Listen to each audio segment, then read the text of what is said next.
UN secretary ജനറലിന് ഇസ്രായേലിലേക്ക് പ്രവേശിക്കുന്നതിന് വിലക്കേർപ്പെടുത്തി സർക്കാർ ഉത്തരവ് പുറപ്പെടുവിച്ചു. ചരിത്രത്തിൽ ആദ്യമായിട്ടാണ് UN സെക്രട്ടറി ജനറലിനെ ഒരു രാജ്യം വിലക്കേർപ്പെടുത്തുന്ന സംഭവങ്ങൾ പുറത്തു വന്നിരിക്കുന്നത്. കഴിഞ്ഞ ദിവസം ഇറാനിൽ നിന്നുണ്ടായിരിക്കുന്ന അക്രമത്തോടനുബന്ധിച്ച് UN സഭയിൽ ഇറാനെ വിമർശിച്ചിട്ടില്ല എന്നുള്ളതാണ് ഇതിന് അവരെ പ്രേരിപ്പിച്ചിരിക്കുന്ന കാര്യമായിട്ട് പറയുന്നത്. ശക്തമായിരിക്കുന്ന അപലപിക്കലാണ് ഇറാന് നേരെ വേണ്ടി വന്നിരുന്നത്. എന്നാൽ ഈ കാര്യത്തിൽ അത്രയൊന്നും ഉണ്ടായിട്ടില്ല എന്നത് തങ്ങൾക്ക് വലിയ നിരാശയുണ്ടാക്കുന്ന കാര്യമാണ് എന്നാണ് ഇസ്രായേലിന്റെ ഭാഗത്ത് വന്നിരിക്കുന്ന റിപ്പോർട്ട്. എന്നാൽ യുദ്ധത്തോടനുബന്ധിച്ച് തന്നെ ലോകരാജ്യങ്ങൾ മുഴുവനും ഇസ്രായേലിനെതിരെ തിരിയുന്നതും അവിടെ ഇസ്രായേൽ നടത്തിക്കൊണ്ടിരിക്കുന്ന വംശഹത്യയുമായിട്ട് ബന്ധപ്പെട്ട കാര്യത്തിൽ വലിയ രീതിയിലുള്ള പ്രയാസം തനിക്ക് ഉണ്ടായി എന്ന് രേഖപ്പെടുത്തിയ സെക്രട്ടറിയാണ് ആന്റണിയോ ഗുട്ടറസ് എന്ന് പറയുന്നത്.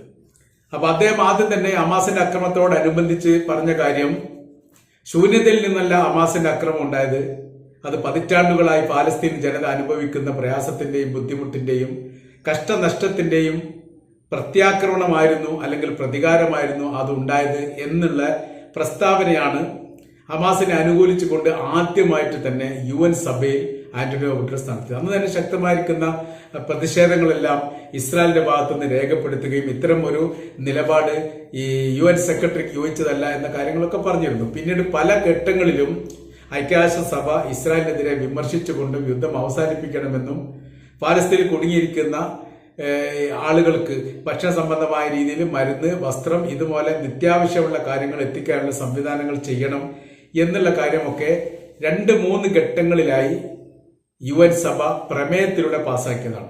എന്നാൽ ഇസ്രായേൽ അത് അംഗീകരിച്ചിട്ടില്ല. അതിർത്തിയുമായിട്ട് ബന്ധപ്പെട്ട റഫേൽ നിന്നൊക്കെ വലിയ നിയന്ത്രണങ്ങൾ ഇസ്രായേലിന്റെ അകത്തേക്ക്, ഈ ഗസയുടെ അകത്തേക്ക് വരുന്ന വാഹനത്തെ തടഞ്ഞുകൊണ്ടുള്ള വലിയ നിയന്ത്രണങ്ങൾ ഏർപ്പെടുത്തിയതുമായി ബന്ധപ്പെട്ട് വീണ്ടും UN സഭ ചേരുകയും വലിയ ശക്തമായിരിക്കുന്ന പ്രതിഷേധം രേഖപ്പെടുത്തുകയും ചെയ്തതിനോടനുബന്ധിച്ച് ഇസ്രായേലിന് ആ സമയത്തൊക്കെ വലിയ രീതിയിലുള്ള വിമർശനം ഏറ്റുവാങ്ങേണ്ടി വന്നിട്ടുണ്ട്.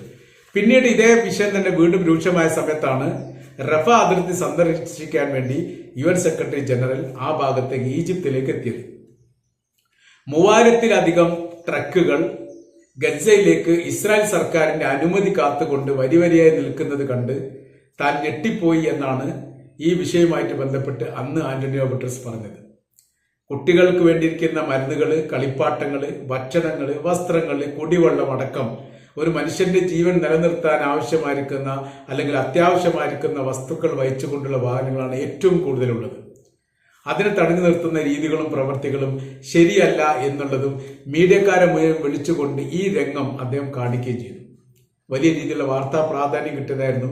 ഈ റഫയുടെ അതിർത്തിയിൽ UN സെക്രട്ടറി ജനറൽ സന്ദർശിക്കുകയും അതോടനുബന്ധിച്ച് റഫയിലേക്ക് പോകേണ്ടിയിരുന്ന, ഗസയിലേക്ക് പോകേണ്ടിരുന്ന വാഹനങ്ങളൊക്കെ അനുമതിക്ക് വേണ്ടിയിട്ട് അതല്ലെങ്കിൽ ഇസ്രായേൽ അനുമതി നൽകാത്ത കാരണത്താൽ ഈജിപ്തിന്റെ അതിർത്തിയിൽ താമസിക്കുന്ന രീതി കാര്യങ്ങളൊക്കെ വലിയ വിമർശനത്തിന് അന്ന് തന്നെ ഗുട്ടറസ് വിധേയമാക്കിയതാണ്.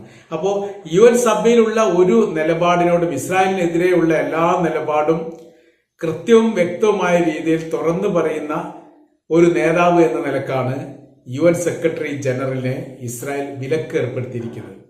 അപ്പോൾ യഥാർത്ഥത്തിൽ ഇസ്രായേലിന്റെ പ്രധാനമന്ത്രി നെതന്യാഹുവിന് അറസ്റ്റ് വാറണ്ട് വരെ നിലനിൽക്കുന്ന ഒരു വ്യക്തിയാണ് എന്നുള്ളതാണ് ഇതിന്റെ യാഥാർത്ഥ്യം. പല രാജ്യങ്ങളും തങ്ങളുടെ രാജ്യത്തേക്ക് കയറി വന്നാൽ അറസ്റ്റ് ചെയ്യുമെന്ന് വരെ പറഞ്ഞിട്ടുണ്ട്.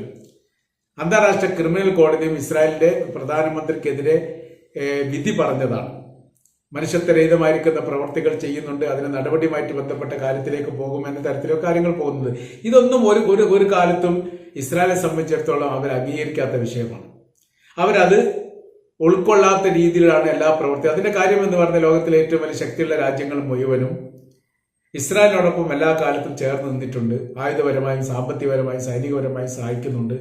അതിനാൽ തന്നെ UN സഭയുടെയോ അന്താരാഷ്ട്ര ക്രിമിനൽ കോടതിയുടെയോ നടപടിക്കെതിരെ പ്രവർത്തിച്ചാലും തങ്ങൾക്കൊന്നും വരാനില്ല എന്ന ഒരു വിശ്വാസം ഇസ്രായേൽ എല്ലാ കാലത്തും ഉണ്ട്. അതിനനുസരിച്ചുള്ള നീക്കുപോക്കുകളാണ് അവർ നടത്താറുള്ളത്. അപ്പൊ ഏതായിരുന്നാലും UN സെക്രട്ടറി ജനറൽ ആന്റണിയോ ഗുട്ടറസിനെ വിലക്കേർപ്പെടുത്തിയതുമായിട്ട് ബന്ധപ്പെട്ട് അന്താരാഷ്ട്ര മേഖലയിലൊക്കെ ഈ വിഷയവുമായിട്ട് ബന്ധപ്പെട്ടപ്പോൾ വലിയ ചർച്ച ആരംഭിച്ചിരിക്കുകയാണ്. UN സഭ എന്ന് പറയുന്ന സമയത്ത് ലോകത്താകമാനമുള്ള രാജ്യങ്ങളുടെ ഏകോപന സംവിധാനവും കൂട്ടായ്മയുമാണ്. രാജ്യത്തെ അകത്തോ യുദ്ധമോ കെടുതിയോ ദുരന്തമോ വിഷയം ഉണ്ടാകുന്ന സമയത്ത് അവരെ സഹായിക്കാൻ വേണ്ടി എല്ലാ രാജ്യത്തിലുള്ള പ്രതിനിധികളും സൈനിക സംവിധാനങ്ങളും കൂടി ചേർന്ന സമയത്താണ് UN സഭ ഉണ്ടാകുന്നത്. അപ്പോൾ അതിന്റെ ഒരു സഭാ നേതാവിനെതിരെ ഇത്തരം കാടത്തപരമായിരിക്കുന്ന മറുപടികൾ അല്ലെങ്കിൽ നിലപാടുകൾ എടുക്കുക എന്ന് പറഞ്ഞാൽ അംഗീകരിക്കാൻ വേണ്ടി സാധിക്കാത്ത കാര്യമാണ് എന്നൊരു അഭിപ്രായം ഈ വിഷയത്തോടനുബന്ധിച്ച് പുറത്തു വന്നതാണ്.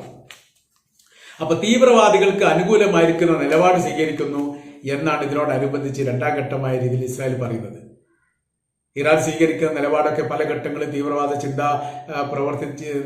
നടത്തുന്നവരെ അനുകൂലിക്കുന്നതാണ്. ഈ നിലപാടിലേക്ക് UN സെക്രട്ടറി തരം താന്നിരിക്കുന്നു എന്നതിനാൽ തങ്ങൾ അയാൾക്ക് വിലക്ക് ഏർപ്പെടുത്തുന്നു എന്ന രീതിയിലേക്കാണ് കാര്യങ്ങൾ പോകുന്നത്. ഏതായിരുന്നാലും അന്താരാഷ്ട്ര മീഡിയയിലൊക്കെ ഇത് വലിയ പ്രാധാന്യത്തോടു കൂടി ചർച്ച ചെയ്യപ്പെട്ടതാണ്. നിലവിലുള്ള ഇതിന് മുൻപുണ്ടായിരുന്ന പല സെക്രട്ടറി ജനറൽമാരെയും എടുത്ത് പരിശോധിച്ചതിന്റെ അടിസ്ഥാനത്തിൽ ഒന്നും ഒരു രാജ്യം UN സഭയുടെ സെക്രട്ടറിക്ക് വിലക്ക് ഏർപ്പെടുത്തത് കാണാൻ വേണ്ടി സാധിച്ചിട്ടില്ല എന്നുള്ളതും ഇസ്രായേൽ എടുത്ത നിലപാട് തീർത്തും പ്രതിഷേധവും തെറ്റായിരിക്കുന്ന കാര്യമാണ് എന്നാണ് രാഷ്ട്രീയ നിരീക്ഷകരൊക്കെ ഈ വിഷയവുമായിട്ട് ബന്ധപ്പെട്ട് ഇപ്പൊ തന്നെ അഭിപ്രായം പറയുന്നത്.